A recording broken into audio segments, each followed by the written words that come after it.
أعوذ بالله من الشيطان الرجيم.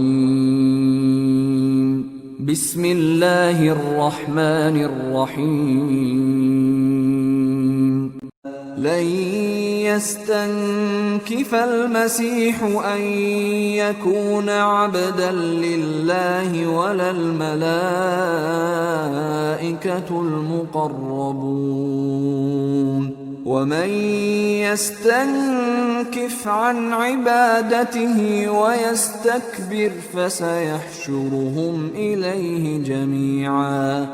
فأما الذين آمنوا وعملوا الصالحات فيوفيهم أجورهم ويزيدهم من فضله، وأما الذين استنكفوا واستكبروا فيعذبهم عذابا أليما ولا يجدون